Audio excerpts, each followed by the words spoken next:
3 nights before Christmas, Ibadan, Nigeria. A man is in his bedroom. He is 71 years old. He is Nigeria's Attorney General and Minister of Justice, the highest law officer in the country. He's a senior advocate, a former governor, a man who has served Nigeria in one form or another for over 50 years.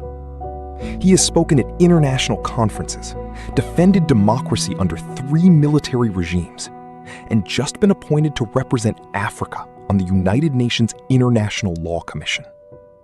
He is, by any measure, one of the most protected and respected figures in the Federal Republic of Nigeria. His security detail has gone for dinner. 3 masked gunmen enter the house at Solomelia Court, number 8, Akinlabi Sanda Close, Bodija Estate. They find Chief Bola Ige in his bedroom. They shoot him.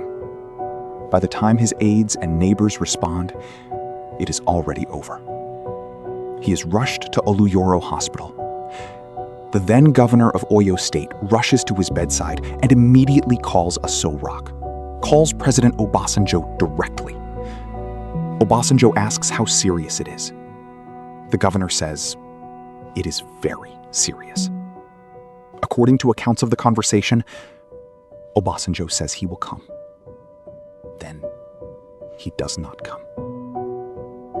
Chief Bola Ige dies 3 days before Christmas in his own bedroom while his security men are eating dinner.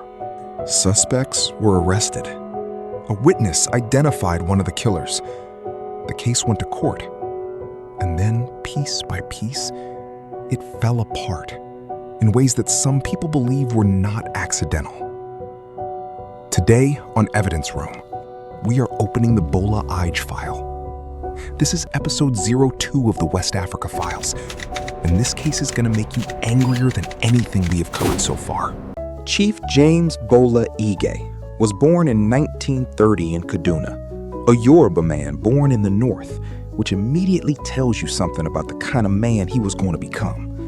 He moved to western Nigeria at age 13, attended Ibadan Grammar School, studied classics, Latin and Greek at the University of Ibadan, and then traveled to London to study law at University College, where he was called to the bar at the Inner Temple in 1961. He came home and founded a law firm. He entered politics, and for the next 40 years, he never stopped. He was the first civilian governor of Old Oyo State. He implemented free education at all levels, a policy that shaped a generation. He spoke Hausa, Igbo, and Yoruba fluently, extraordinary for any Nigerian politician, and a deliberate statement about who he believed he was serving.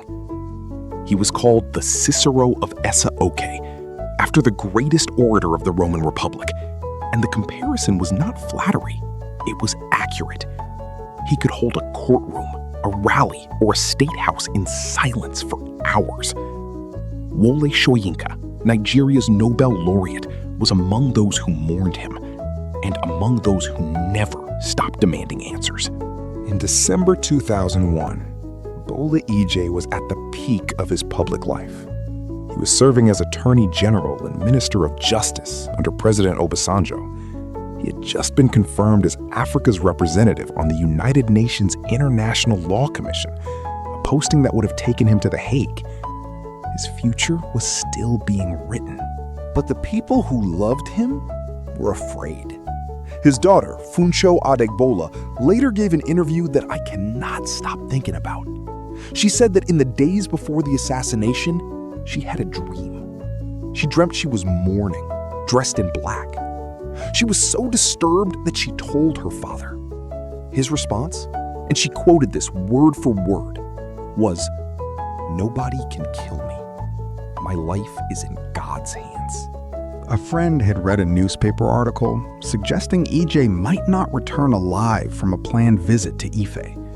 His daughter told him about it. He said, "I am surrounded by the white light of Christ, through which nothing evil can penetrate." He fasted every day, except Sundays. He prayed. He believed. And 3 days later, 3 masked men walked into his bedroom and shot him. Let us open the file properly. Everything I am about to walk you through is documented in court records, published testimonies, Nigerian press reports, and witness accounts that are on the public record. Here is what we know happened in sequence. Weeks before the murder, the palace attack. The backstory here is important. In the weeks before his assassination, Bola Ige had been involved in a deepening political war within the Alliance for Democracy Party. The governor of Osun State, Bisi Akande, was locked in a ferocious dispute with his deputy governor, Iyola Omisori, who was facing impeachment. Ige, as a senior AD figure, was backing Akande. The tension was so severe that it had already contributed to the death of a state lawmaker, Odunayo Olabaju, in a political fracas.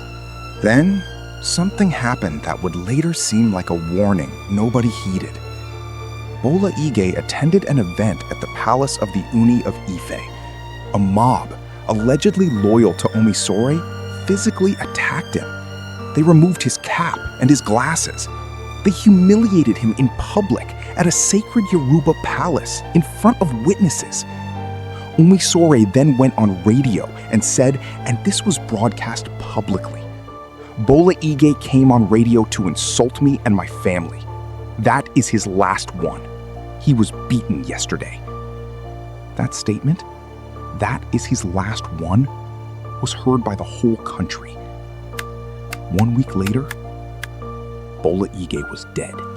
The night of December 23rd, the security failure. Here is the fact that has haunted this case from the very beginning. On the night Bola Ige was killed, Nigeria's sitting Attorney General, a man with a full security detail, his bodyguards were not at their post. They had gone for dinner. 3 gunmen entered the residence. By the time anyone responded, the minister was already shot. How does the security detail of the country's chief law officer leave his home unguarded? That question has never been answered satisfactorily. The arrest and the trial and the collapse. Omisore was arrested. Others were arrested. The case went to the Oyo State High Court. And then something extraordinary happened. The prosecution's key witness, Andrew Alofu, who was Ige's own private security guard, had initially identified one of the killers in an identification parade. He had signed a written statement to that effect.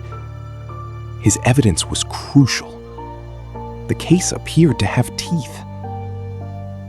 Then, Alofu appeared in court and changed his story completely.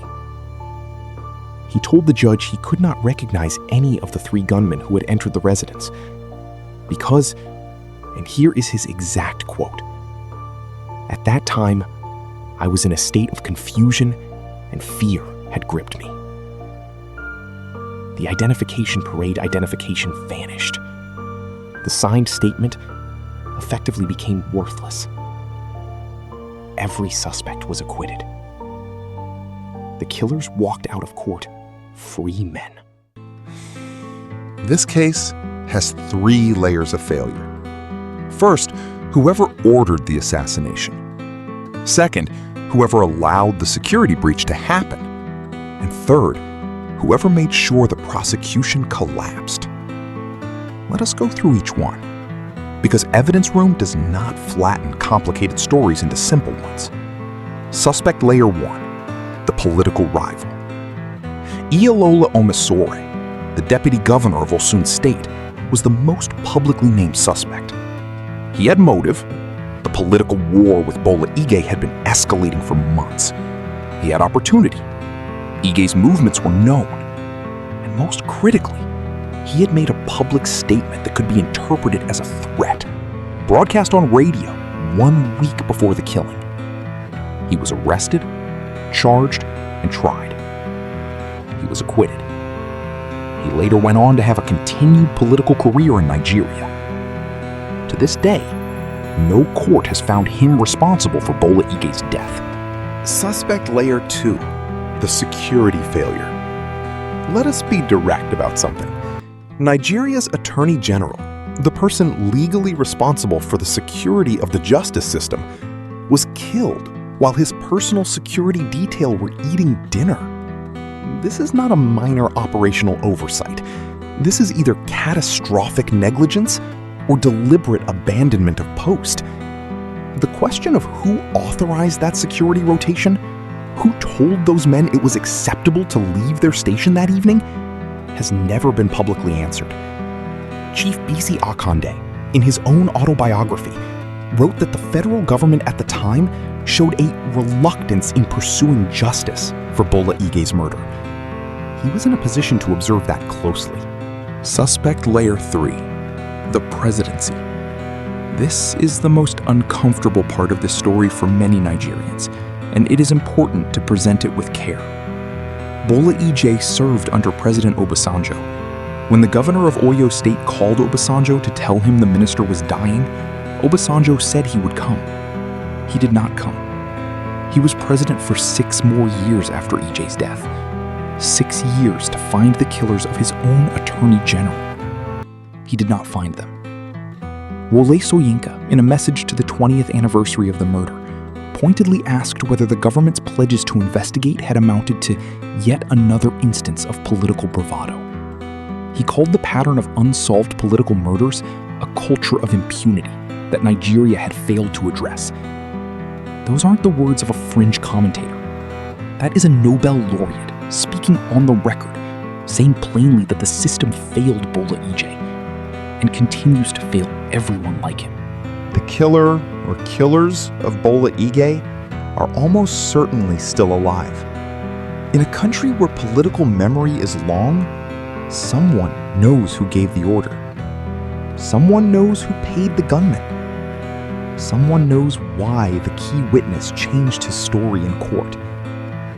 The question, as always in these cases, is whether justice will arrive before memory fades entirely.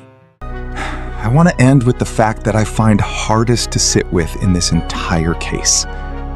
Bola Ige's wife was Justice Atinuke Ige, a justice of the Court of Appeal. She was not a passive figure. She was herself a titan of Nigerian law. She knew every procedural tool available to the justice system, and she had access to lawyers, to judges, to the machinery of the law her husband had spent his whole life building. She watched the case collapse in court. She watched the witnesses change their stories. She watched the suspects walk free. Ige's daughter, Funsho, published a memoir about her father called He Gave Me Wings. She said in an interview, "My father always believed anything worth living for is worth dying for. He never pursued power for personal gain, but for the betterment of others." And then she said something that stays with me. She said the pursuit of justice for her father's murder has remained an elusive goal, not a closed case, not forgotten, just elusive. After 24 years. Wole Soyinka said it plainly. Unsolved crimes only lead to a culture of impunity. This is a lesson that Nigerian leadership has yet to learn. He was right in 2001. He was still right in 2021 when he repeated it. He will still be right until someone is held accountable. For the Evidence Room community, drop your verdict in the comments. Who do you believe ordered this assassination? And what would it take, in your view, for Nigeria to finally close this file? Leave your answer below. We will pin the most compelling response. And we will be back next week with another file from the West Africa archives. The case stays open.